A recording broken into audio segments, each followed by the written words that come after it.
도움을 받고 가르침을 받았으니 이만이 오늘날까지 유대인 가운데 두루 퍼지니라.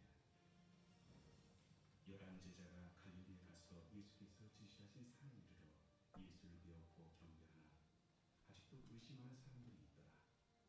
예수께서 나와 말씀하여 이르시되 하늘과 땅의 모든 권세를 내게 주셨으니 그러므로 너희는 가서 모든 민족을 제자로 삼아 아버지와 아들과 성령의 이름으로 세례를 베풀고 내가 너희에게 분부한 모든 것을 가르쳐 지키게 하라. 볼지어다 내가 세상 끝날까지 너희와 항상 함께 있으리라.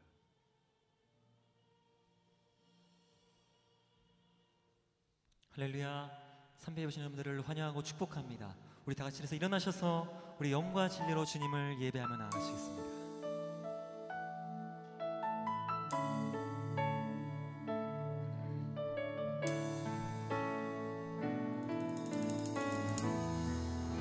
하늘의 문을 여소서. 하늘의 문을 여소서. 이곳을 주목하소서. 주를 향한 노래가 꺼지지 않으니 하늘을 열고 보소서. 이곳에 임재하소서. 주님을 기다립니다. 기도의 향기가 하늘에 닿으니 주여 임재하여 주소서. 주님 이곳에 오셔서 이곳에 앉으소서. 이곳에서 드리는 예배를 받으소서. 주님의 이름만이 오직 주의 이름만 이곳에 있으니 주님 이곳에 오셔서 이곳에 앉으소서. 이곳에서 드리는 예배를 받으소서. 주님의 이름만이 오직 주의 이름만 이곳에 있으니 오직 주의 이름만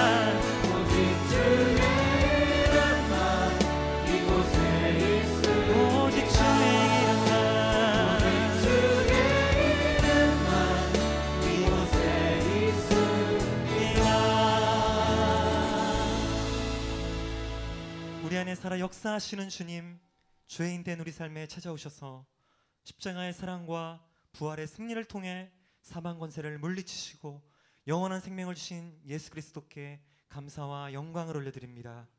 이 시간 삶의 두려움과 고통에 갇혔던 우리의 마음이 치료자 되시고 지금도 내 안에 살아계셔서 내 딸아 내 아들아 부르시며 중보하시는 예수 그리스도를 만나게 하여 주시옵소서. 그리고 오직 주님만이 영광 받으시는 예배가 되도록 성령님 인도하여 주시옵소서. 감사드리며 존귀하신 예수 그리스도의 이름으로 기도하옵나이다. 아멘. 우리를 부르신 주님께 감사와 영광의 박수를 드리겠습니다. 아멘.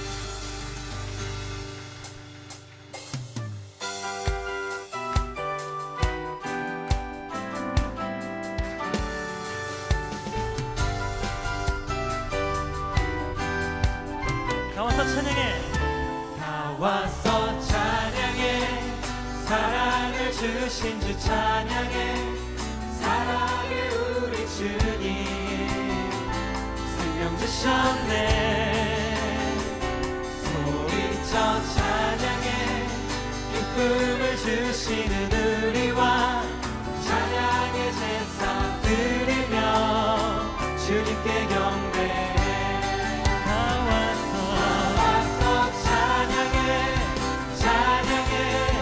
찬양해 주님.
번 더 찬양해 주님. 찬양해 주님. 한 번 더 찬양해 주님. 찬양해 주님. 우리와 할렐루야. 주님만을 찬양합니다. 할렐루야. 주의 나라가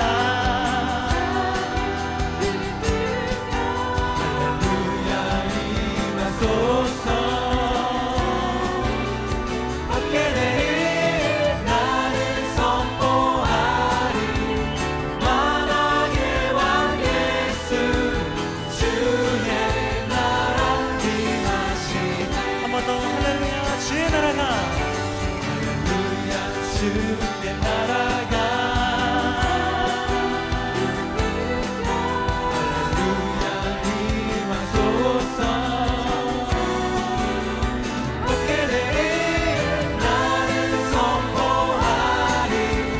사랑의 왕 예수 주의 나라 임하시네. 주의 나라 임하시네.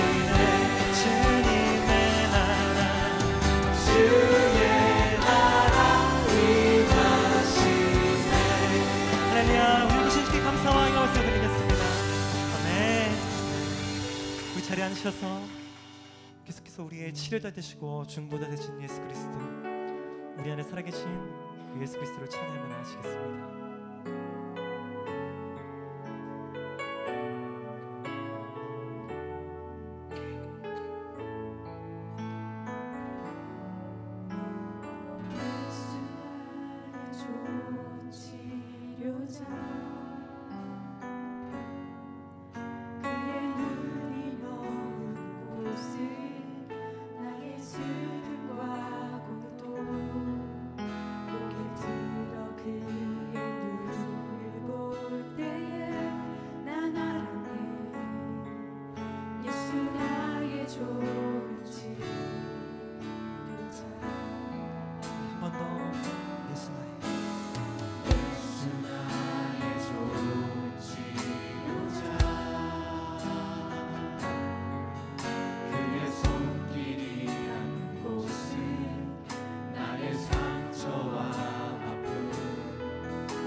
치료되시는 주님을 찬양합니다.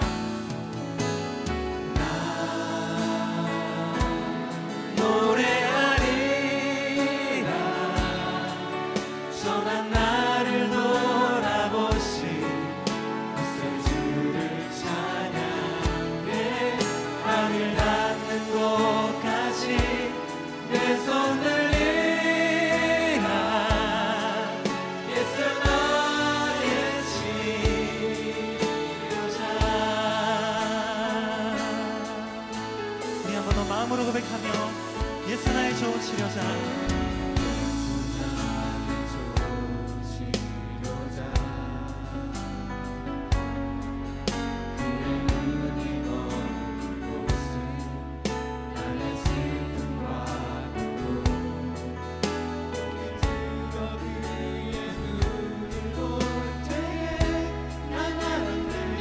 예수 나의 치료자,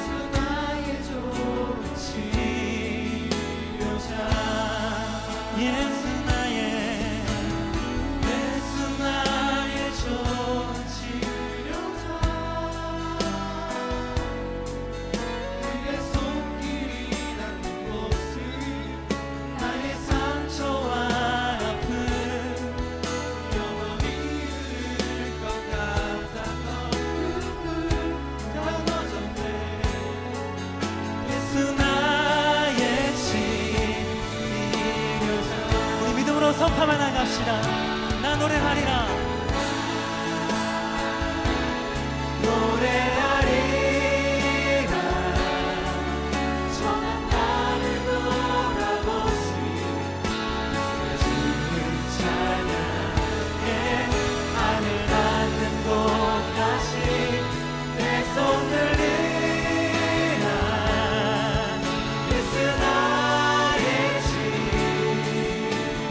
주시옵소서. 우리 두 손 들고 주님만을 찬양하며 노래하리라. 선한 나를 돌아보시 찬양해. 하늘 닿는 곳까지 내 손 들리라. 예수 나의 치료자.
사랑의 하나님 아버지, 거룩한 주일을 저에게 허락하여 주시어 오늘도 저희들을 불러 예배를 하나님께 영광 돌리게 하시니 감사를 드립니다. 죽을 수밖에 없었던 저희들의 죄를 위하여 십자가의 죽음과 고통을 당하셨으나 사망의 권세를 이기시고 부활의 능력으로 저희들에게 영원하고 완전한 소망을 주시 대신 하나님의 이름을 높여 찬양드립니다. 오늘도 참된 예배들을 찾으시는 하나님 아버지, 죄로 가득 찬 저희들을 불쌍히 여겨 주시옵소서. 긍휼을 베풀어 주시옵소서. 성령 하나님께서 저의 마음을 다스려 주시어서 마음 깊은 곳에서 참 회개가 일어나게 하시고 오직 주의 거룩한 보혈만을 의지하며 나아가도록 인도하여 주시옵소서. 저희로 오직 구원받은 하나님의 놀라운 은혜만을 기억하게 하시고 값없이 저희들을 허락하신 하나님의 은혜를 높여 경배하게 인도하여 주시옵소서. 예배 가운데 자정하여 주시고 다스려 주시기를 원합니다. 태초에 수면에 운행하신 것 같이 이곳에 운행하여 주시어서 예배에 참여하는 한 사람 한 사람마다 살아계시고 역사하시는 그 하나님을 꼭 만나는 경험하는 그러한 예배로 인도하여 주시옵소서. 이 땅을 사랑하시고 복 주시기를 원하시는 하나님 아버지, 복음에 척박한 이 땅에 하나님의 사랑의 도구로 그리스도 몸 대신 동경온누리 교회를 허락하여 주시는 은혜를 감사드립니다. 그리스도가 내 안에, 내가 그리스도 안에 있는 우리 모두가 하나님의 지체임을 기억하게 하시고 합심하여 거룩한 선을 이루어지도록 이끌어 주시어서 성령님의 신령한 열매를 맺도록 축복하여 주시옵소서. 말씀과 기도 가운데 하나님의 사랑을 더욱 깊이 경험하는 공동체로 이끌어 주시어서 하나님 나라가 임하게 하시고 하나님의 기뻐하신 뜻이 이 땅에 펼쳐지도록 귀하게 쓰임받는 축복을 허락하여 주시옵소서.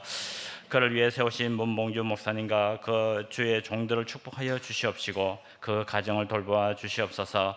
하나님을 부정하는 이 땅에 주의 거룩한 복음의 진리와 하나님의 권위를 온전히 선포하게 하시고 주의 양들을 돌보는 가운데 성령님의 섬세한 위로와 능력이 나타나는 축복을 허락하여 주시옵소서.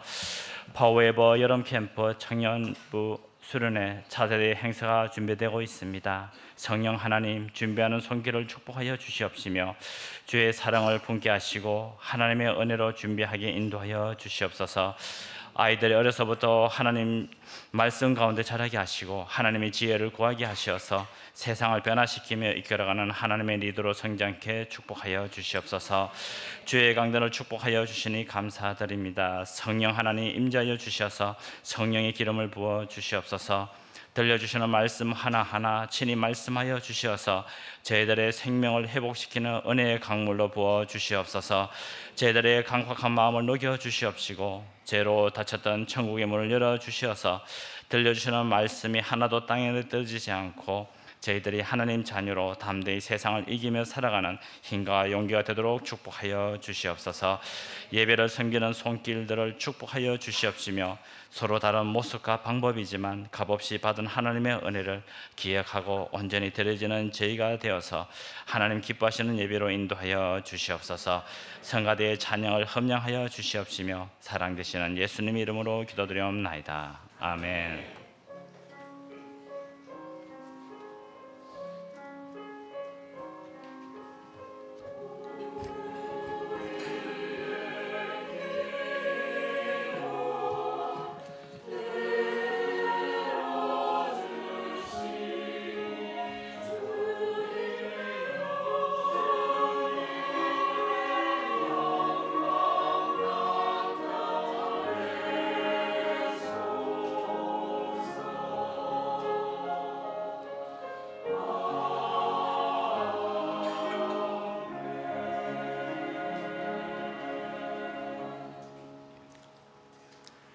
할렐루야. 주일 3부 예배 오신 여러분들 진심으로 환영합니다. 주일 3부 예배 처음 오신 분들 또 오랜만에 오신 분들 계시면 자리에서 일어나 주시면 함께 환영하고 또 축복하는 시간 갖도록 하겠습니다. 우리 은혜 주님 함께 찬양하시면서 손을 뻗어주시고 옆에 계신 분들에게 축복해 주시기 바랍니다. 은혜의 주님이 당신을 축복하고 사랑의 주님이 함께 하시네. 은혜의 주님이 당신을 축복하고 사랑의 주님이 함께 하시네. 여러분 환영하고 축복합니다. 아멘. 그럼 몇 가지 광고 말씀을 먼저 전해드리도록 하겠습니다. 여러분 가지고 계신 주보를 참고해 주시기 바랍니다. 오늘은 나고야 온누리 교회 김철희 목사님께서 주일 1부, 2부, 3부 예배 설교를 해주십니다. 정우석 부목사님은 지금 현재 나고야 온누리 교회에서 주일 설교를 하십니다. 7월 30일부터 8월 4일 토요일까지 새벽 기도 시간에는 고향주 목사님의 추모 특별 새벽 예배로 고향주 목사님의 예전에 설교 영상으로 새벽 예배를 드려지게 됩니다. 여러분 많이 참여해 주시고 동시 통역으로 일본어가 통역이 준비되어 있습니다. 여러분 잊지 마시고 많이 참여를 부탁드리겠습니다. 그리고 문 목사님께서 어제 토요일부터 8월 10일 금요일까지 고 하영주 목사님의 7주기 추모 행사 관련으로 지금 한국에 가 계십니다. 그리고 한국을 방문하신 후에 그리고 여름 휴가를 조금 가질 예정입니다. 이로 인해서 8월 5일 주일 설교는 요코하마 온누리 교회 서현 목사님께서 저를 위해서 말씀을 전해 주십니다. 그리고 주부에 보시면 여름 스케줄이 나와 있는데 각 예배 그리고 모임이 한 달 동안 쉼을 가집니다. 여러분 참고해 주시고요. 특별히 토요 모닝 수모임이 없기 때문에 토요 모닝도 8월 한 달간 쉬게 됩니다. 9월 달부터 모든 예배와 모임이 시작됩니다. 여러분 참고해 주시고 잊지 마시고 9월부터 하반기부터 꼭 참가를 부탁드리겠습니다. 그리고 탈북 목회자 20여 분들이 일본을 방문합니다. 8월 6일부터 8월 9일까지 일본을 방문하시는데요. 일정 중에 저희 교회에서 특별 강의를 해주시게 되어 있습니다. 강의를 해주시는 분은 유혜근 목사님이신데 유혜근 목사님은 사역을 하시다 이렇게 눈이 안 보이게 되셨는데 하나님의 인도하심으로 또 몽골 학교를 위해서 또 지금 열심히 사역을 하고 계십니다. 저도 그 간증을 들었는데 너무 은혜롭고 또 저희들에게 복음에 대한 힘이 되는 메시지가 있습니다. 여러분 꼭 참가를 부탁드리고요. 시간은 8월 8일 수요일 오전 10시입니다. 여러분 잊지 마시고 참가를 부탁드리겠습니다. 그리고 파워웨이브가 이번 주 수요일부터 금요일까지 여름 캠프를 갖습니다. 이번 주제는 기도고요. 중고등학생들이 정말 기도를 배우고 또 열심히 기도해서 하나님과 친밀한 관계를 갖고 또 앞으로 주님을 위한 종으로 거듭날 수 있도록 여러분 많은 기도를 부탁드리겠습니다. 그리고 차세대 여름 캠프를 위한 헌품 그리고 헌금을 저희들이 부탁하고 있습니다. 필요한 헌품 리스트는 1층 게시판에 기재가 되어 있고요. 성도님들의 많은 지원 그리고 기도를 부탁드리겠습니다. 지난주에도 저희가 광고를 드렸듯이 9월부터는 일부 예배에도 차세대 예배가 생기게 됩니다. 그래서 차세대 예배를 위해서 섬기실 수 있는 봉사자분들을 저희가 모집하고 있습니다. 여러분들 관심 있으신 분들은 사무실로 연락을 부탁드리겠습니다. 마지막으로 어제 새벽 기도 시간에 에이코 교수님의 몽골 맨홀 아이들에 대한 간증이 있었는데요. 그 안내문 간증과 그리고 사역에 대한 자세한 설명이 사무실에 놓여 있습니다. 그래서 안을 보면 스티커하고 이렇게 헌금 금액을 적고 우체국에서 보내면 이 금액을 또 보낼 수가 있게 되고요. 또 헌금뿐만이 아니라 여기 보시면 지원에 관한 것들이 자세하게 있습니다. 그래서 돈뿐만이 아니라 기도로 저는 응원하고 싶습니다 하시는 분들은 기재를 해주시고 이 부분을 잘라서 사무실에 내주시면 저희가 함께 모아서 에이코 교수님에게 전달해 드리도록 하겠습니다. 광고는 이제 마치고 우리 지난주 성경 구절 암송 한번 같이 해보도록 하겠습니다. 지난주는 고린도후서 5장 7절 말씀입니다. 고린도후서 5장 7절 말씀 우리 함께 외워보도록 하겠습니다. 이는 우리가 믿음으로 행하고 보는 것으로 행하지 아니함이로다. 아멘. 그럼 이제 함께 외워보는 순원들 한번 나와서 외워보도록 하겠습니다. 이번 주는 희망 8순, 사랑 6순 앞으로 나와주시기 바랍니다.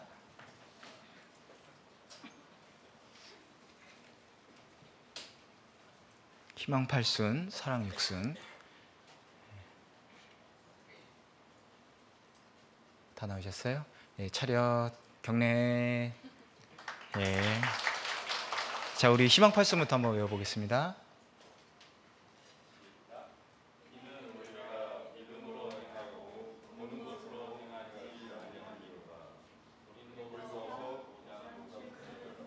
아멘.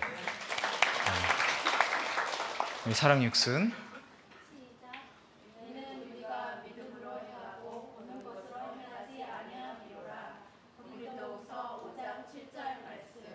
아멘.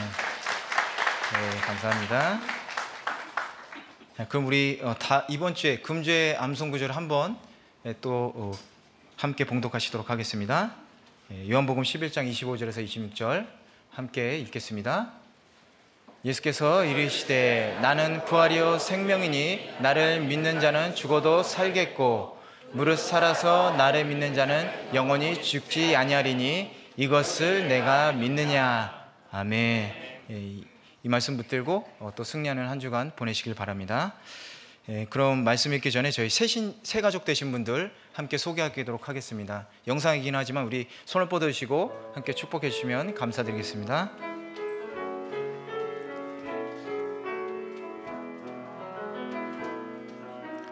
평화 하나님의 평강이 당신의 삶에 넘쳐나기를.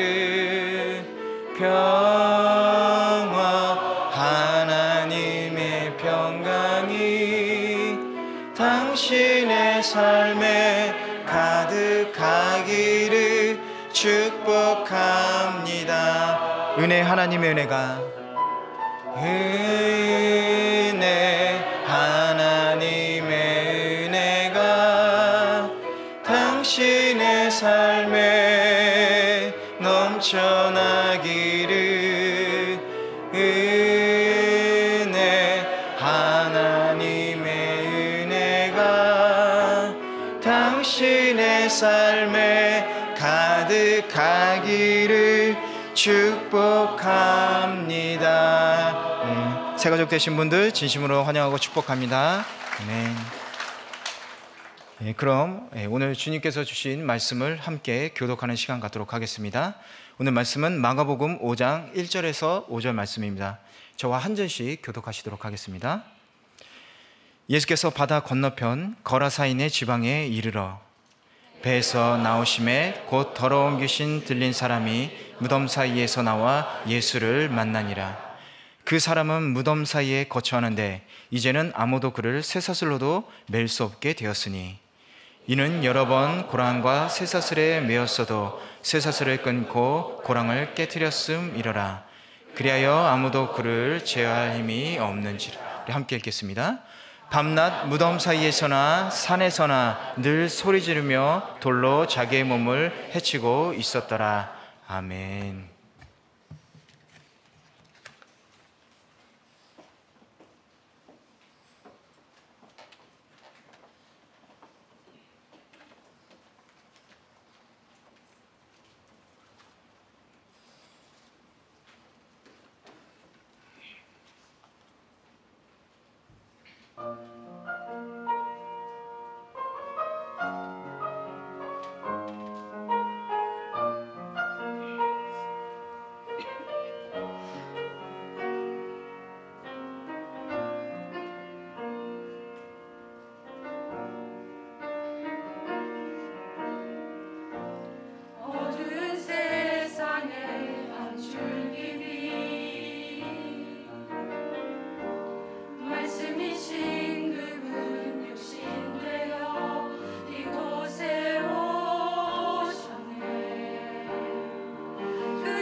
너무나 은혜스러운 성가대 찬양을 듣고 얼마나 감동이 되는지 모르겠습니다. 저는 오늘 마가복음 말씀을 통해서 여러분들에게 좀 은혜를 나누려고 합니다. 마가복음은 5장에는 세 가지의 스토리가 있습니다. 거라사라는 그 이방 지역에 예수님이 일부러 찾아가셨고, 그래서 광인을 고쳐주신 사건, 그리고 다시 갈릴리로 돌아오셔가지고 거기에 그 회당장이라는 야이로가 있었는데 그 딸이 죽게 되었죠. 그래서 예수님께서 고치시러 가는 도중에 12해 동안 혈루증 앓는 여인을 또 고쳐주시고, 그 사건으로 해서 교훈도 주시고, 그 야이로의 딸이 죽었는데 다시 살려주시는 사건, 이제 이렇게 크게 마가복음 5장에는 이런 세 가지의 사건이 있습니다. 먼저 첫 번째 스토리인 그 거라사라는 지방, 거라사, 여러분들도 혹시 이스라엘 가신 분이 있으면은 그 갈릴리 호수가 이렇게 상당히 크지만 앞에 탁 튀어 있기 때문에 그 앞에 이렇게 동부 고원과 같은 아주 큰 산맥이 쭉 보입니다. 그렇지만 이렇게 가까이 보이는 것 같아도 상당한 거리예요. 가까이 보이는 것 같아도 너무 높은 산이고, 거기는 이방인들이 사는 곳이기 때문에 보통 유대인들은 가지도 않고 오히려 유대인들이 이렇게 멸시하는 지역 아니겠습니까? 근데 예수님께서 그 갈릴리에서 거기까지 가시려면 일단 배를 타셔야 됩니다. 그리고 거기가 소외된 지역이고 이렇게 아주 경사가 가파른 지역이기 때문에 아주 고생해서 가셔야 돼요. 사람들이 찾지 않고 소외되고 그런 곳에, 그것도 병들고 귀신 들려 있는 한 남자를 찾으러 가시는 거죠. 이 말씀을 준비하면서 먼저 은혜가 되는 것은 예수님이 나같이 죄인을 위해서, 나같이 문제 많은 자를 통해서 예수님께서 먼저 와주셨다는 거예요. 우리가 어떻게 여기 앉아 있을 수 있습니까? 무슨 능력으로, 무슨 자격으로 앉아 있을 수 있습니까? 바로 예수님께서 소외되고 이방인보다, 이방인이죠 우리가. 근데 그런 사람을 찾으시러 예수님께서 그 고장난 가정에, 문제 많고 파탄난 그 가정에 찾아가신 거예요. 그래서 우리가 혼자 울면서 나는 버려졌다라고 얘기할 수 없는 게, 예수님은 우리를 다 찾아오신 거예요. 그리고 오늘 이렇게 태풍도 지나가고 이 관동 지방은 이렇게 편안하게 앉아 있을 수 있는 것 자체가 참 은혜죠. 예수님께서는 고장난 인생을 찾아가신다. 그리고 수고해서 배를 타고 고생을 해야지 가실 수 있는 그 지역을 찾아가신다. 이런 소외된 땅에 한 가지 우리가 좀 더 생각을 더 깊이 해보면, 먼저 고장난 인생의 거라사 광인의 이야기를 좀 더, 그 본인 얘기를 좀 해보면 좋을 것 같아요. 이 사람은 누가 귀신 들리고 싶어서 귀신 들렸겠어요? 다 잘 살고 다 행복하기를 원하지, 이런 어려움을 당하고, 이 사람의 상황을 성경에서는 얘기할 때 오직 할 수 있는 일은 그 무덤 사이에 거하면서 자기의 몸을 상처내고 자해밖에 할 수 없는, 다 잘되고 행복하고 싶은데 그게 안 되는 거예요. 그래서 자기의 몸을 상하게 할 수밖에 없는, 말 그대로 자기가 마음대로 자기가 통제가 안 돼요. 다 잘하고 싶은데 통제가 안 돼요. 우리도 예수님을 믿지만 예수님을 믿고 나서도 죄를 짓지 않습니까? 죄 안 짓고 정말 다 하나님께 영광만 돌리고 싶은데 그 통제가 안 되는 거예요. 자기 스스로 컨트롤이 안 되는 거예요. 우리가 또 예수를 믿는 것이 죄를 안 짓는다는 것을 얘기하는 게 아닙니다. 예수를 믿는다는 것은 죄를 안 짓는다는 것을 얘기하는 것이 아니라, 죄를 짓는데 그 죄를 용서해 주셨어요. 은혜로 용서해 주셨다는 데 은혜가 있는 것이지, 우리가 다 죄인이에요. 옆에 분들에게 한번 말해보세요. 죄 져도 교회 오세요. 이렇게 얘기하세요. 죄 져도.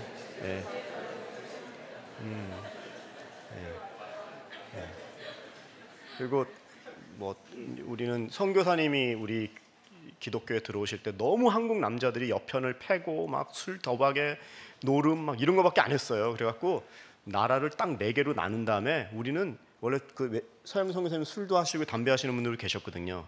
그게 서양에서는 별로 이렇게 많이 이게 중요하지가 않은데 너무 이 조선이 너무 그냥 여편을 패고 이러니까 이 모범을 보여야겠다 해서 절대 금주 구면을 시작하면서 우리나라에 복음이 들어왔습니다. 그래서 교회 좀 나오세요 그러면 전 지금 술 담배 해서요. 사소히 이렇게 오라고 초청만 안 하시면 돼요. 그걸 가지고서 나는 술 담배 끊고 교회 나가겠다. 그렇게 안 하셔도 돼요. 있는 대로 오세요. 다만 끝나고 나서 같이 가자 이렇게만 안 하시면 돼요. 죄송합니다. 제가 또 거룩 이 문 목사님의 귀한 장소에 가고 좀 이렇게 얘기하고 하면 혼날지도 모르겠는데 중요한 건 우리는요 이 컨트롤이 안 돼요. 죄가 예수 믿고 나도 그리고 예수님도 예수 믿는다는 것은 행동의 변화, 점점 거룩해져가는 성화는 얘기하지만 근본의 변화를 얘기하신 것이지 너가 봉사를 많이 하고 열심을 내기 때문에 하나님의 자녀가 됐다. 그건 상급을 얘기하는 거죠. 구원에 있어서는요 우리는 다 죄인인데 예수님께서 용서해 주셔서 하나님의 자녀가 되었을 뿐이에요. 근데 그게 너무 큰 거죠. 그래서 죄와 짝하지 않고 불의의 병기로 들이지 않고 의의 병기로 쓰임 받으려고 정말 더 예배자가 되고 순종하려고 자발적으로 주님을 따라가려고 하는 그런 존재가 되었다는 거죠. 근데 이 거라사의 광인은 통제가 안 돼요. 스스로 너무 힘들어요. 몸을 자해하고 그러한 그에게 예수님께서 찾아갔어요. 문제가 많은 인생이 해결받을 수 있는 길은 예수님이 오셔야 돼요. 우리가 거룩해질 수 있는 방법은 예수님이 오셔야 돼요. 그리고 불쌍히 여겨주는 거예요. 여러분 그 여자분들의 자궁이라는 게 있죠. 그 히브리 원래 성경의 말로 레헴이라고 레헴이라는 단어는 또 긍휼이라는 단어하고 똑같은 단어예요. 엄마의 뱃속과 같이 그냥 그 안에 들어가면 에덴 동산이 레헴이잖아요. 다 해결된. 그 불쌍히 여겨주는 거예요. 모든 필요를 다 채워주고. 우리가 어떻게 예수님 믿었습니까? 예수님께서 찾아오셨고 불쌍히 여겨주셔서 긍휼히 여겨주셔서 우리가 어머니 뱃속과 같은 그 은혜 가운데 누리는 거예요. 이 문제 많은 거라사 광인의 이 여자분이 광인이 예수 그리스도의 그 은혜, 그 긍휼 가운데 먼저 불쌍히 여겨주시고 찾아가셨기 때문에 통제불능이었던 이 사람이 고침을 받은 것이죠. 예수님은 우리를 불쌍히 여기시기 때문에 당신이 아무리 어떤 고립된 장소에 있고 정말 너무 힘들고 너무 외롭고 도저히 내가 안 되는 그때에도 예수님이 같이 계시다는 사실을 우리가 믿어야 됩니다. 혼자가 아니에요. 그렇게 울고 있는 상처 안에 딱정이 뒤에 그냥 벽에 숨어 있어도 다 보이세요. 예수님은요 다 찾아내세요. 그리고 숨는 게 능사가 아니라 있는 모습 그대로 예수님께서 우리가 죄 지을 줄 알고 베드로도 부인할 줄 알고 다 제자로 삼았어요. 근데 그 사랑에 감동해서 하나님의 은혜에 나가서 위대한 사도가 되는 것이지 우리가 그런 다 감동과 은혜 가운데 있다는 사실을 알아야 되는 거죠. 이 거라사의 광인의 이런 개인적인 상황이 있다면 두 번째 그 거라사 광인의 그 가족의 입장에서 한번 좀 생각해야 될 필요가 있는 것 같아요. 여러분 우리가 다 좋은 집에서 태어나고 좋은 부모님 밑에서 태어나서 사랑받고 참 해피한 가정을 이루면 좋은데 대부분 요즘의 가정은요 정말 이 다 개인주의가 되었기 때문에요. 옛날에는 뭐 제가 어릴 때만 해도 가정이 불화한 가정이다 그러면요 이렇게 말을 못했어요. 근데 지금은 안 그런 가정이 없을 정도로 모든 가정들이 근데 이 개인주의가 발달돼 가지고 그냥 그것도 이제는 너무 떳떳하게 얘기 못해도 그걸 또 숨기진 않아요. 그냥 시대가 지금 많이 변했습니다. 그러나 여전히 아무리 당당해도 자기의 가정이 얘기가 나오면요 막 밝은 사람이라고 할지라도 가정 얘기만 나오면 이렇게 얼굴을 가리는 또 그 자녀들도 그래요. 당당하게 얘기 못하는데 막 즐겁게 하다가도 불화한 가정이나 어떤 부모님이나 생각하면 딱 이렇게 고개를 숙이는 그런 자녀들이 있죠. 이 광인 결혼을 했는지 안 했는지 모르지만 혹시 결혼을 했다면 자기 아버지가 사람들이 그냥 줄로 꽁꽁 매고 쇠사슬로 꽁꽁 매도 그것을 무슨 삼손도 아닌데 막 기괴한 힘을 내면서 그걸 막 풀어헤치고 소리를 지르고 막 몸을 상하고 사람들이 멸시하는 그런 사람이 자기 아버지라고 생각하면 멀찌감치 저 아버지가 고통 가운데 있는 그런 모습을 봐야 되는 자녀의 심정이라면요, 벌써 마음에 얼마나 그 아이들이 힘들겠습니까? 또 특히 부모님이 우리들 애기 낳으면 미역국 먹죠? 그 자식을 낳고 뭐 거기서 뭐를 먹은지 모르지만 자기 자식을 보면서 너무나 귀하고 그 눈을 맞추고 커서 잘 되라, 밤에 이불을 걷어차면 덮어주고, 부모의 마음이 다 똑같죠. 그렇게 해줬을 거예요. 근데 자기 자식이 무덤 가운데서 소리를 지르고 사람들에게 그런 멸시를 당할 때 그것을 또 당하는 부모의 마음이라고 하는 것은 이건 도저히 표현이 안 되는 거예요. 그러니까 그 광인으로 말미암아 주위에 완전히 상처받은 그 가족들의 그 심정을 생각하면 너무나 가슴이 아픈 거죠. 가족 전체가 수치심과 이 비참함에 빠져서 정말 볼 수도 없고 안 볼 수도 없는 상처 가운데 있는 이러한 가정, 그런 곳에 예수님이 가셨다는 거예요.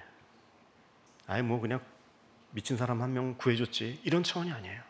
그리고 예수님은 그 사람을 구할 뿐만이 아니라 부분적으로만이 아니라 가정 전체를, 그 가족까지도 온전하게 치유하신 것이죠. 그래서 고장난 인생이 회복될 수 있는 길은 예수님 만나는 길밖에 없어요.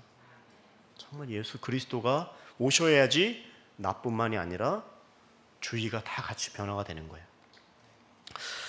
근데 여기서 한번 다시 생각해 보면 영적인 좀 접근을 해보고 싶은데, 왜 이 사람은 이런 비극을 맞이한 인생이 되었을까? 그 근거를 우리는 성경에서 찾을 수 있습니다. 왜 거라사 지방의 이 광인이 왜 이렇게 됐죠? 바로 귀신 들렸기 때문에 그래요. 그렇죠? 요즘에 히로시마 지역에 그라시키 뭐 이런 데 아주 물난리가 나서 대단하죠. 사람도 이런 세계에서 2, 3위로 잘 사는 나라에서 홍수가 나고 수해로 사람이 몇백 명 죽을 수 있는 거예요?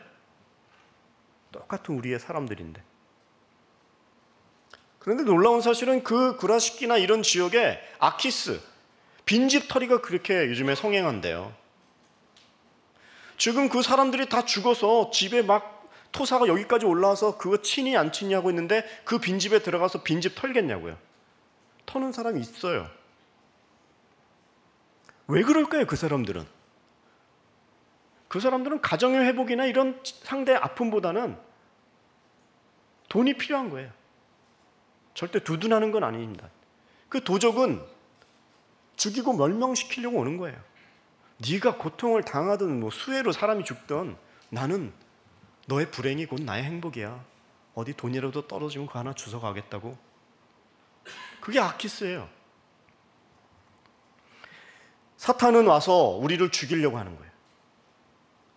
우리를 하나님으로부터 멀게 하고 배제시키고 어쨌든 간에 하나님께 순종하지 못하게 하고 예배 드리지 말게 하고, 교회도 한두 주 안 나올 땐 양심이 찔리죠. 2달만 안 나오면요 교회를 가야 된다는 생각조차 안 들어요.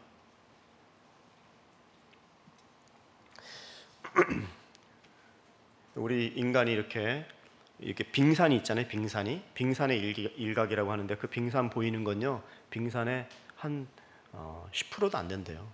그러니까 사실 더 큰 문제가 있는 거예요. 우리 이 인생에는 눈으로 보이는 이런 육적인 것은요 얼마 안 돼요. 근데 사실 보이지 않는 그런 영적인 부분들이, 근데 그런 영적인 보이지 않는 싸움에 지금 싸우고 있다는 걸 알려주는 거예요. 그리고 귀신은, 사탄은 이런 영적인 변화가 일어날 때 이거 지금 놀라운 일이 일어난다는 사실을 그냥 벌써 아는 거예요. 귀신은요 정말 예수님의 그 존재를 귀신같이 알아요. 딱 보고. 그래서 더 놀래요. 어떻게 보면 신자보다도 더 영적인 것을 생각 안 해요. 그리고 그런 것을 이렇게 보면은 영적인 눈으로 보려고 하잖아요. 누가 나를 해코지하고 미워하면 막 그 사람 그냥 막 때려주고 싶죠. 지금 막. 근데 그 사람은 왜 그런 상처를 받아서 지금 나에게 이럴까? 왜 저렇게 공격적일까? 왜 말을 함부로 할까? 그걸 보고 저 사람을 위해서 그럴 수밖에 없는 상황이 있겠고 저 사람의 영을 위해서 내가 한번 기도해 줘야겠다. 여기까지 못 가요. 영적인 생각을 못 하고 귀신 들려서 저 그냥 널브러져 있는 거기에 그냥 아유 저런 사람들은 같이 친하게도 지나면 안 되고 너 절대 저쪽 가지 마. 애들한테도 조심만 시키지. 그 사람 위해서 기도하는 그런 모습이 없는 거예요. 그러나 사탄은 영적으로 알고 이런 어떤 영적인 변화에 대해서 바로 아는 거예요. 오늘 그 7절에 그런 말씀인데 이 사탄이 예수님을 보고 부르짖는 내용이 나오는데 한번 나오죠. 자막에 한번 읽어보세요. 시작. 큰 소리로 부르짖어 이르되 지극히 높으신 하나님의 아들 예수여 나와 당신이 무슨 상관이 있나이까. 원하건대 하나님 앞에 맹세하고 나를 괴롭히지 마옵소서. 예수님이 영적인 변화가 일어나는 걸 알고 사탄은 먼저 막 가가지고 지극히 높으신 하나님의 아들 예수요. 이거 완전 사도신경급의 신앙 고백이죠. 이게 지금 사탄하고 우리하고 틀린 게 뭐예요? 사탄은 영적으로 더 잘 알아요.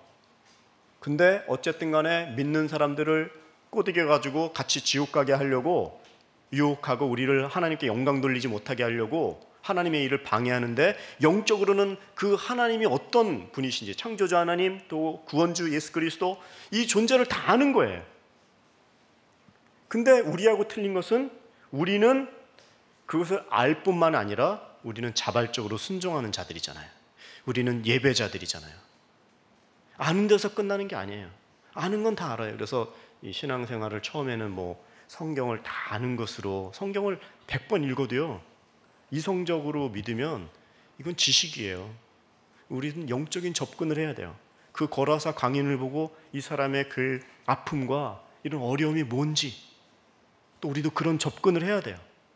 사탄의 존재와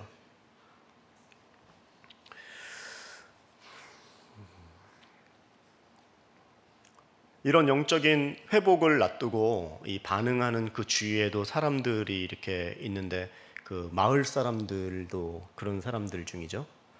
마을 사람들은 예수님이 나타나셔서 그 광인을 치유해준 사건을 보고서 저 집이 저렇게 비참한 인생을 살다가 저 아무개 집의 아들이었는데 저렇게 나아갔고 다시 저 양복 입고 다시 가정에 앉아있는 모습만 보면 박수를 쳐주고 야, 저 집이 회복됐구나. 너무나 귀하다. 이렇게 생각해야 되는데 이 마을 사람들은 예수님이 그 군대 귀신 들렸다고 그러잖아요. 군대 귀신. 그 군대 귀신 들렸던 사람이 멀쩡하게 될 때 그 귀신들이 어디로 들어가냐면 돼지 떼에게로 들어가잖아요. 근데 그 돼지들이 갑자기 밥 먹다가 깜짝 놀래갖고 막 그냥 흥분을 해갖고 비탈길로 달아서 그 물에 빠졌다 그러죠. 그래서 다 죽었어요. 몰살했다. 그러니까 이 마을 사람들 생각에는 그 한 가정의 회복, 치유 이런 것을 보는 게 아니라 예수님이 우리하고 좀만 더 있다간 그나마 남아있던 재산이 다 날아가겠구나 이런 생각을 하는 거예요. 모든 걸 다 돈으로 보는 거죠. 여러분 한 가정이 죽었다가 살아나는 회복이 중요합니까? 아니면 계속 그런 대로 사는 게 중요합니까? 영적으로 안 보고 그러니까 아키스를 하는 거잖아요. 빈집털이를 하는 거잖아요. 이 마을 사람들의 이 마음. 혹시 우리가 교회를 다니면서도 훌륭한 사람이 나타나면 막 명함을 주고 여기 앉으시라고 그러고 나에게 별로 이득이 안 되는 사람 뭐 좀 약간 까칠한 사람 그런 사람 뭐 상대도 안 하고 이러면 우리는 지금 육적인 신앙생활을 하는 거예요. 공동체 안에 들어가서 같은 순과 같은 그 테이블에 앉아서 그런 그룹에서 성가대 또 찬양팀 이런 공동체 안에 들어가서 적극적으로 나하고 안 맞는 사람들에게도 정말 영적인 눈으로 보는 거예요. 나에게 이득이 되면 받아내고 이득이 안 되면 뭐 아는 체도 안 하고 이런 게 아니란 얘기죠. 두 번째는 그 해방된 광인이 있어요. 광인 치유를 받았죠. 그리고 이런 말은 안 하셨겠지만 그분이 너무 자기가 변화된 걸 알고 예수님 앞으로 설교하실 때 내가 간증할게요. 찬양 한 곡 하고 정말 내가 변화된 그런 모습을 간증할 테니까 저 좀 데리고 다녀주세요. 이렇게까지는 얘기 안 했지만 예수님께서 따라가겠다던 그 치유된 광인이 따라가겠습니다 이렇게 할 때 오지 말라 그랬어요. 왜 오지 말라고 했죠? 지금 너가 지금 혼자 잘 돼갖고 뭐 신학교 가서 목사님 돼갖고 막 그 하는 것보다 그동안 너가 무덤 사이에서 그 괴성을 지르고 정말 그 미친 짓을 했던 사탄의 그 노예로 고통당했던 그 시간 동안 너를 바라보던 그 가족을 좀 생각해라. 그리고 다시 멀쩡하게 회사에 다니면서 첫 월급이라도 가져가서 야 오늘 약기 있고 먹으러 가자. 그래갖고 막 밥이라도 한번 사주고 다 이렇게 있으면 그 가정이 그 광인을 볼 때마다 회복된 사람을 볼 때마다 예수님 정말 감사합니다. 지금도 저 무덤 사이에서 있어도 이상하지 않을 사람인데 오늘 월급 받아서 우리에게 식사를 다 사주고 그럼 가족의 위로를 받는 거예요. 그냥 혼자 잘 돼가지고 뭐 사주고 뭐 막 유명해지고 간증하고 이런 게 아니라 그 테레사 수녀님이라고 있잖아요. 상도 받고 하셨죠. 근데 상 받을 때 막 기자들이 몰려 나와가지고 수녀님 그 세계 평화는 어떻게 됩니까? 세계 평화 어떻게 되면 세계 평화가 오겠습니까? 근데 그분이 이렇게 그 기자를 봤대요. 그리고 당신의 집은 안녕하십니까? 그랬대요. 세계 평화를 이야기이기 전에 정말 아빠가 너무 바빠갖고 일만 하지 자기 자식을 한번 보지 못하는데 큰 건 엄청나게 생각을 하는 거예요. 우리가 아프리카에 있는 그 선교사님이나 아니면 그런 아주 못 사시는 분들의 간증을 들으면 막 그분들을 위해서 눈물을 흘리고 너무 안타까워하고 기가대책 이런 거에 가슴 아파하죠. 그거 해야죠. 그런데 지금은 굶진 않아도요, 영적으로 이 산업사회, 이 경쟁사회, 이 막개구미, 가치구미, 이긴 팀, 진 팀이 벌써 격차사회가 돼 있잖아요. 격차사회가. 거기서 지금 너무나 괴로워하는 사람들이 있어요. 그 사람들이 지금 영적인 빈곤자들이에요. 우리가 은혜를 받았다면 그 사람들에게 가서 세계 평화도 위해서 우리가 물론 기도하고 헌금해야 되겠지만 정말 내 그 옆에 있는 그 사람에게 가서 눈물 흘려주고 손 한 번만 따뜻하게 잡아줘 보세요. 완전히 우리 주위가 다 바뀌죠. 이 거라사 광인이 예수님 따라간다고 할 때 예수님께서는 오지 마라. 그 대신 너의 가정으로 돌아가라. 그 말씀을 우리가 이해할 수 있는 것이죠. 어떤 사람이 이렇게 교회 와서 막 내가 옛날에는 엄청나게 타락을 했는데 지금은 개가천선해서 뭐 20년 전에 30년 전에 변화되어 이렇게 됐습니다면 그 사람이 변화됐으니까 박수를 쳐주지 않습니까? 근데 진짜 어떤 사람이 나를 정말 괴롭히는 사람이 있었어요. 돈도 가져가서 안 주고 막 때리고. 근데 어느 날 그 사람이 예수 믿고 나한테 찾아왔어. 그래서 내가 정말 예수 믿고 회개하고 뭐 삭개오는 아니지만 내가 너한테 4배로 갚을게.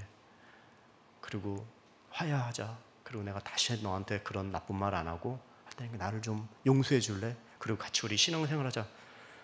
그러면 그 악한 사람을 회개하고 돌아온 그 사람을 보면서 그 간증을 들은 사람은요, 아마 정말 하나님이 살아계시구나. 그냥 아유 저 사람 착해졌네, 잘됐네 박수 정도가 아닐 거예요. 왜 그럴까요? 자기에게 정말 은혜가 되는, 완전히 변화가 된 그런 간증은 하나님의 그 살아계심을, 역사를 알게 하는 거예요. 이 거라사의 광인, 우리가 거라사의 광인만큼은 안 갔을지 모르지만 정말 온전한 그 변화, 이것은 자기뿐만이 아니라 이 모든 주위까지 변화를 시킨다는 것이죠. 요 얘기가 이제 마가복음 5장에 이 거라사의 광인에 대한 얘기였다면 그 다음 얘기에는요, 이게 이제 샌드위치라고 합니다. 샌드위치 구조. 그 야이로의 딸을 이렇게 고치러 가세요. 그 야이로 이제 이 거라사의 광인, 거라사에서 다시 돌아오셔서 갈릴리 호수 쪽으로 다시 이 유대 지역으로 다시 오신 거예요. 그래서 거기에서 이제 사역을 하는데 그 야이로라는 회당 관리장이 있었어요. 관리인이, 회당장이. 그래서 자기 딸이 죽게 됐는데 좀 고쳐달라고. 근데 고치러 가시는 중에 혈루증 앓는 여인이 예수님을 붙잡잖아요. 그때 순식간에 변화된 걸, 나은 걸 아는 거예요. 그래서 그 여자를 고쳐주는 사이에 그 딸은 죽고 그러나 다시 딸을 살려주는 이러한 내용들이 이제 이걸 샌드위치 구조라고 하는데, 한번 22절을 한번 읽어보십시오. 시작. 회당장 중에 하나인 야이로라 하는 이가 와서 예수를 보고 발 아래 엎드려. 회당장은요, 우리가 보통 랍비 하죠. 선생이요, 랍비요 이렇게 하는데, 랍비보다 한 2단계 정도 사회적인 주의가 높은 사람이 회당장이에요. 그러니까 덕망이 있고 아주 좀 영향력이 있는 그런 유지죠. 예수님을 그런 명망 있는 위치가 되는 사람인데, 아마 뒤에 가가지고 예수님에게 좀 우리도 같은 이런 일을 하는데 내 딸이 지금 힘들게 됐으니까 내가 헌금은 좀 많이 하리라, 좀 내 딸 좀 고쳐주쇼, 이렇게 했다면 이 사람이 딸이 낫지가 않았을 거예요. 이 딸이 어떻게 나왔습니까? 먼저 예수를 보고 발 아래 엎드렸어요. 우리가 어떻게 예수님에게 치유를 받을 수 있습니까? 교만하고 교만하고 콧대가 높은 사람은요, 해결받는데 시간이 많이 걸려요. 겸손하게 무릎을 꿇고 내 체면과 내 지위와 내 재산으로, 학력으로 나가는 것이 아니라 하나님 앞에 나갈 때는 정말 겸손하게, 난 예수님밖에 없습니다 하고 그렇게 붙잡는 거죠. 회당장은 자신의 관습을 깨웠고 체면을 깼고 경력이나 재산이나 이런 모든 것을 버렸어요. 보통 사탄이 공중권세 잡았다 그러죠. 공중권세 잡았다는 말은 공중에 이렇게 머리를 치켜들면 다 혼나요. 근데 이렇게 무릎을 꿇고 문제가 생길 때 교회 오고 무릎을 꿇고 겸손해지면요, 싸우지 않아요. 대부분 싸우는 것도 내가 교만해서 그래요. 내가 이렇게 마음에 걸리는 건요, 내 마음이 높아져서 그런 거예요. 이 회당장 야이로처럼 겸손하게 무릎을 꿇고 엎드리면 해결되지 않은 문제가 하나도 없는 거예요. 근데 그런 가운데 예수님께서 그래도 가고 있는데 또 겸손한 여자가 나타나잖아요. 이 여자는 12년간이나 혈루증을, 다 부인병이죠. 옛날엔 그런 약도 없고 나을 수도 없기 때문에 계속 병 있는 채로 사는 거예요. 근데 그 여자도 예수님이 지나가시고 그 치유자라는 사실을 알고 예수님을 붙잡은 거예요. 당시에 여자가 유대인 성인 남자를 이렇게 잘못해서 잡으면 이게 부정에 접하면 안 되기 때문에 그런 여자는요, 돌로 쳐서 죽일 수도 있어요. 그런데 그 여자가 예수님을 붙잡잖아요. 그것도 겸손한 거예요. 교만해갖고 나는 내 힘으로 하겠습니다 이러는 것이 아니라 내 모든 걸 버리더라도 난 죽어도 좋아요. 그러면서 예수님을 꼭 붙잡는 거예요. 이 마가복음의 8장에 가면 수로보니게 여인이 나오죠. 일본말로 수로보니게 페니키아의 여자예요. 예수님께서 그 테스트를 하거든요. 나는 유대인들에게만 간대 이방인 개에게는 안 준다. 근데 그 부스러기라도 떨어지면 내가 그 상에서 떨어진 부스러기라도 먹겠습니다. 저 좀 살려주세요. 제가 영어는 잘 못하지만 예수님께서 그렇게 얘기하더라고요. 네가 그렇게 얘기하면 너 가라. 일본말로 소꼬마데 소유 유나라 아나타 이때 이인다요. 너가 그렇게 얘기하면 너 가도 된다. 예수님께서 우리를 치유해 주실 때 꼭 이렇게 물어보세요. 이미 치유는 일어난 거예요. 근데 내가 믿음을 가지고 그분을 선포하고 붙잡느냐, 겸손하게 붙잡느냐. 이미 치유는 일어난 거예요. 이미 상황은 이긴 거예요. 우린 다 지금 이긴 싸움을 사는 거예요. 근데 내가 그것을 잡지를 못해요. 재고, 교만해지고. 이 여자가 병나음을 즉시 체험했습니다. 사회적 간섭과 체면을 다 버리고 예수님을 겸손하게 붙잡았을 때 치유를 경험했어요. 한번 우리 34절도 한번 읽어볼까요? 네, 자막이 나오죠. 시작. 예수께서 이르시되 딸아 내 믿음이 너를 구원하였으니 평안히 가라. 내 병에서 놓여. 그러니까 예수님은요, 우리를 구원하실 때, 치유하실 때 이미 눈이 안 보이면 내가 너에게 뭘 해줄까? 그런 거 꼭 물어보세요. 내가 너에게 어떻게 해줄까? 그때 눈이 낫기를 원합니다. 그렇게 얘기해야 돼요. 그럴 때 예수님께서 내 믿음대로 될지어다 그렇게 얘기하세요. 꼭 치유하시는 그 법칙이. 먼저 내가 입으로 선포하고 네가 그렇게까지 얘기했으니 난 개라도 좋습니다. 그렇지만 떨어지는 부스러기라도 먹겠습니다.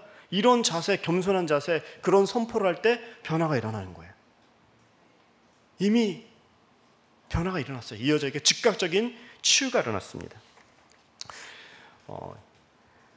너의 믿음이 너를 구원했다. 너의 그 뻗치는 그 손이 예수님만 나의 치유자가 됩니다. 예수님이 나의 문제 해결입니다. 그것이 바로 나를 고친다는 거예요. 이 여자도 해결을 받았어요. 근데 이제 아까 샌드위치라고 했지 않습니까? 야이로의 딸을 고치러 가는 도중에 혈루증 앓는 여인을 고쳤는데, 이런 혈루증 앓는 여인 때문에 약간 시간이 지체가 됐습니다.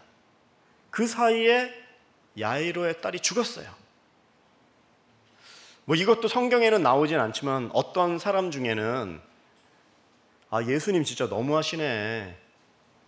이 여자는 다시 돌아와서 뭐 당장 죽는 게 아니고 나중에 와서 좀 고쳐주시고 그러면 될 텐데 왜 이랬습니까? 빨리 이 조그만 여자애를 좀 먼저 살리고 우선순위를 정해서 일을 하시지 왜 얘 죽을 동안 놔두고 그 여자하고 이렇게 얘기하느라고 이렇게 됐습니까? 물론 성경엔 이런 얘기 안 나와요. 근데 그때에 여자가 그 딸이 죽었어요. 근데 예수님께서 그 딸을 물론 이제 고쳐주시죠. 근데 예수님은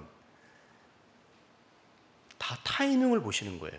우리도 지금 기도가 해결되기를 원하고 문제가 해결받기를 원하지만 하나님은요, 가장 정확한 때에 신적인 타이밍으로 우리에게 오십니다. 우리는 지금 이거 빨리 됐으면 좋겠습니다. 이러지만 예수님은요, 예수님의 때가 있는 거예요. 방법이. 한번 옆에 분들에게 말해보세요. 당신에게 제일 좋은 타이밍을 예수님이 아십니다. 이렇게 얘기해보세요. 당신에게 제일 좋은 타이밍을 예수님이 아십니다.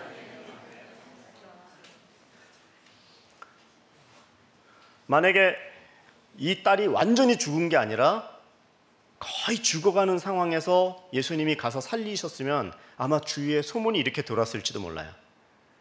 얘가 그래도 옛날에 홍삼을 많이 먹어서 이길 힘이 있었어. 뭐 아니면 또 이 사람도 이런 걸 좀 했고 내가 민간요법도 좀 했고 또 의사도 좋은 분이 있어갖고 했어. 예수님이 언제 역사하십니까? 완전히 죽어야지 역사하시는 거예요.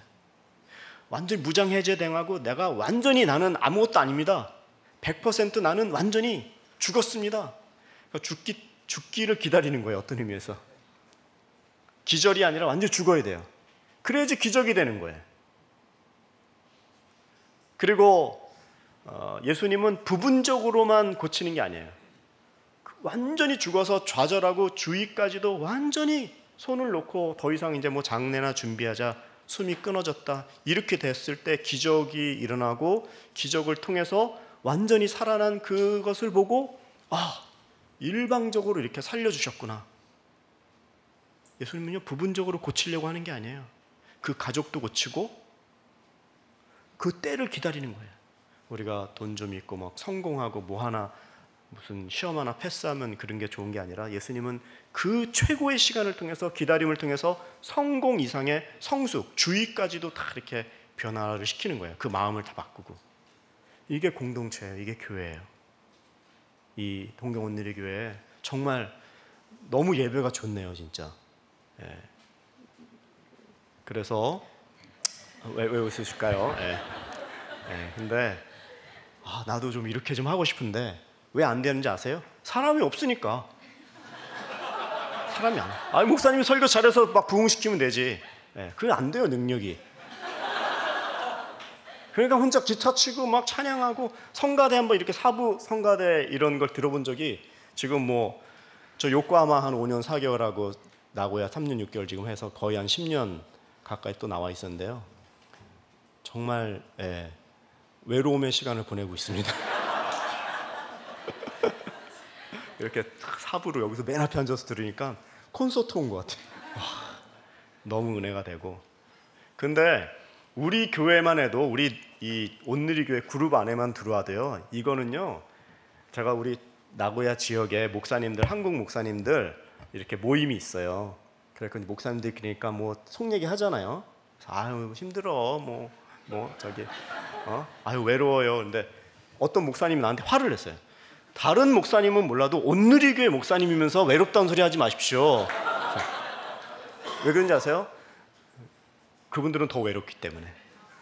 그래도 목사님은 많이 손님도 오고 다 옆에서 같이 하고 그렇잖아요. 근데 이분들은 진짜 1년에 한국 한 번도 못 나가요. 거기보다 더 어려운 지역의 목사님들이, 내가 정말 심한 말을 들은 거는, 아유 힘들어 해도 어떤 목사님이 그러더라고요. 여러분 이런 말 믿으세요? 그래도 당신은 굶진 않잖아. 웃어야 될 내용이 아니에요, 이게 지금. 왜 그분들은 좋은 차 타고 이렇게 은혜 받으면서 이렇게 대우 받으면서 밥도 사주고 하면 이렇게 먹고 그러고 싶지 않겠어요? 안 되니까. 물론 거기에도 하나님께서 뜻이 있고 계획이 있으시겠지만, 우리가 은혜로운 예배를 드리고 건강한 공동체를 만들어야 되죠. 그러나 더 중요한 것은 그 은혜를 입어서 이렇게 널브러져 있고, 그 거라사의 광인같이 꼭 그렇게 미쳐야지 그 사람이 광인이 되는 게 아니에요. 정말 앞으로 나오지도 못하고 너무 외로워서 말조차도 못, 얼굴은 웃는데요, 얘기할 상대가 없는 분도 있어요. 오픈을 못하는 거예요. 이걸 받아주지 못하니까. 우리가 그렇게 널브러져 있는 사람 좀 받아주고 할 수 없을까요? 그런 책임이, 여기서 은혜를 많이 받아야 됩니다. 우리 온누리 교회 핵심 가치 액트 29 뭐예요? 사도행전 28장 다음에 있는 29를 우리가 쓰자고, 그래서 그런 마음으로 일본에도 우리가 교회 하는 거잖아요. 은혜를 위해서 많이 받아야 되고요, 여기서 이렇게 모체 교회가 돼갖고 그렇게 널브러져 있는 많은 교회를 가셔서 돕고, 그렇게 될 때까지 많은 힘을 비축하셔야 돼요. 옆에 분들에게 말해보세요. 힘 많이 내세요.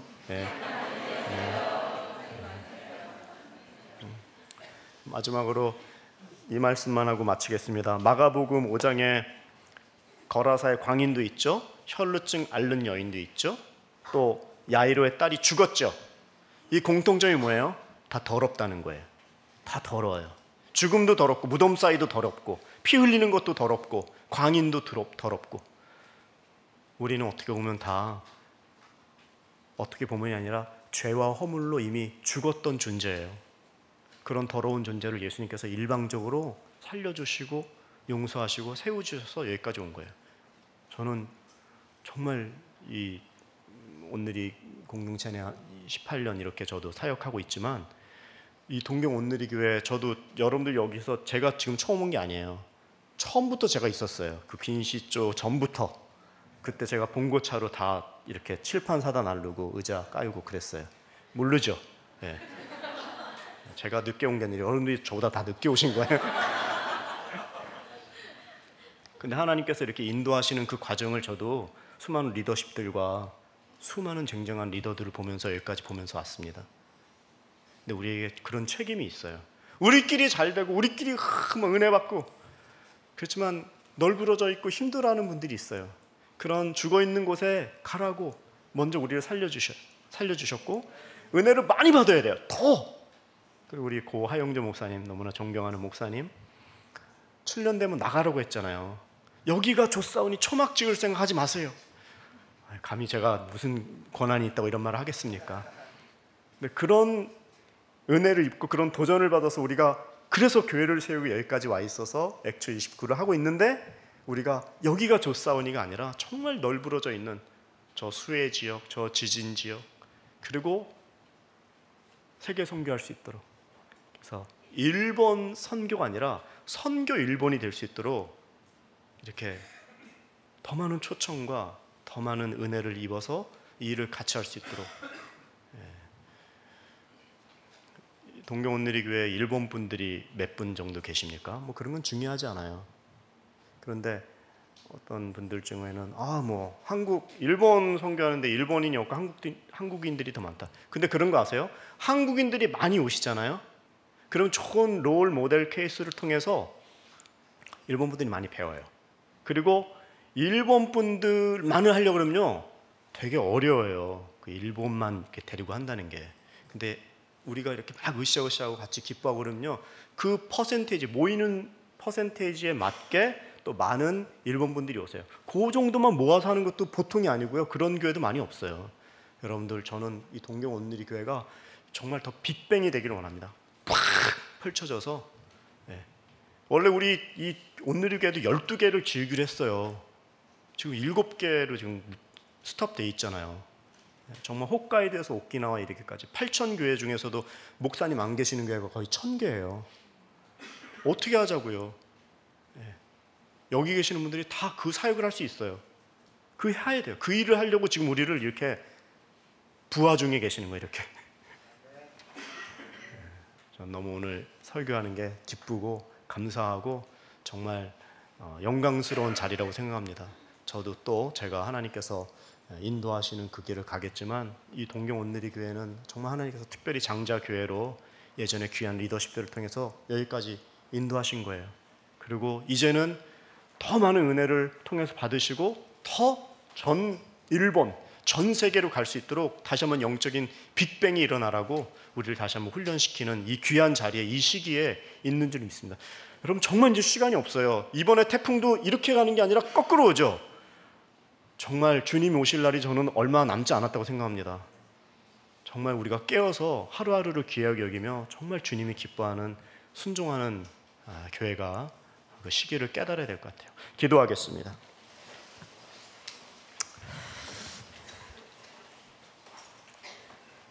우리 한번 소리내서 통성으로 기도할 때, 하나님, 12년 동안 나만 가지고 있던 문제를 치유하여 주시옵소서. 주 앞에 내미는 이 믿음의 손을 붙잡아 주시옵소서.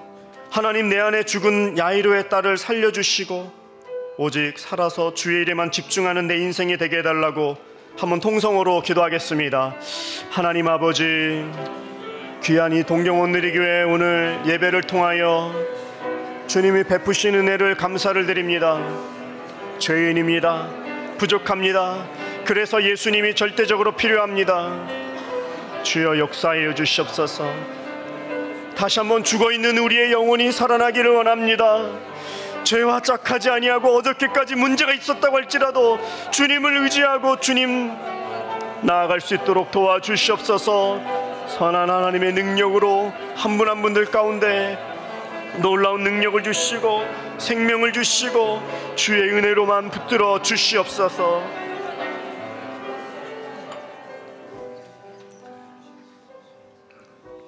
하나님 아버지, 죄인입니다. 그래서 오직 예수님만이 필요합니다. 우리를 치유하여 주시고 치유하신 힘을 가지고 더 저희보다도 힘들어하고 널브러져 있는 사람들에게 새로운 생명과 생수를 공급하는 귀한 선한 영향력에 아름다운 저희 동경온누리교회 성도님들 되게 하여 주시옵소서. 예수님의 이름으로 기도드리옵나이다. 우리 하나님께 감사의 박수 올려드리겠습니다. 자리에 일어나셔서 봉헌 찬송하시면서 나아가겠습니다.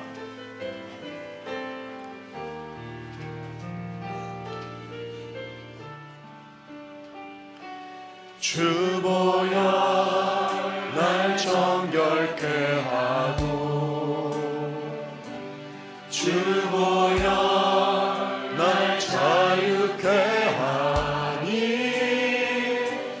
주 앞에 나 예배하느니 주가 나의 모든 것을 주께 드리네. 주의 손 날 위해 지키셨고 주의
살리라.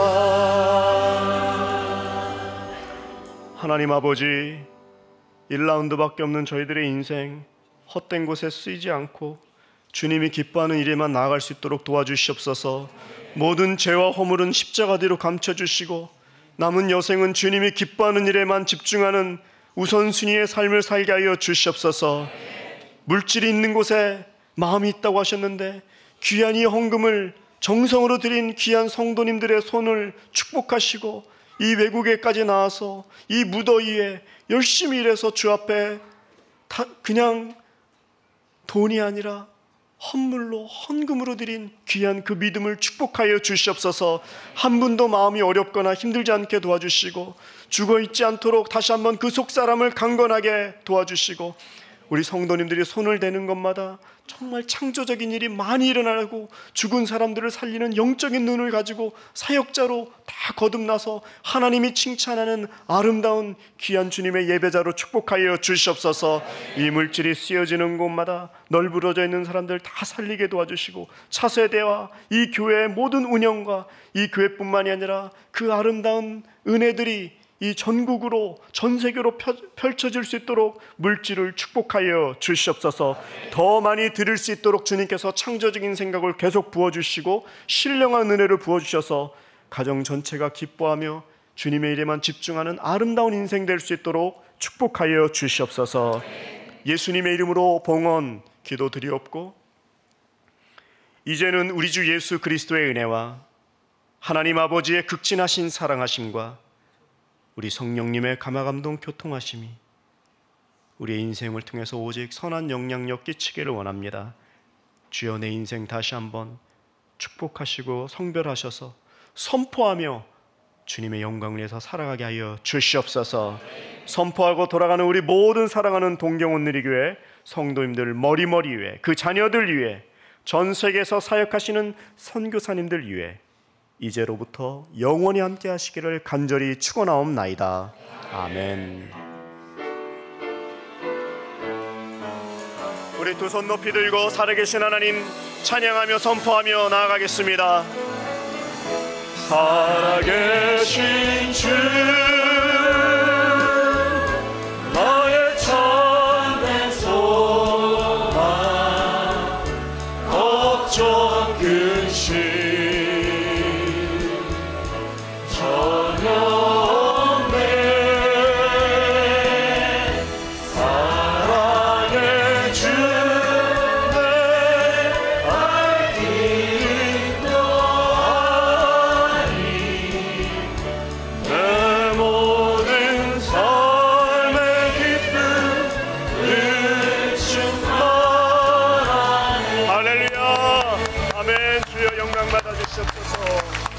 아멘.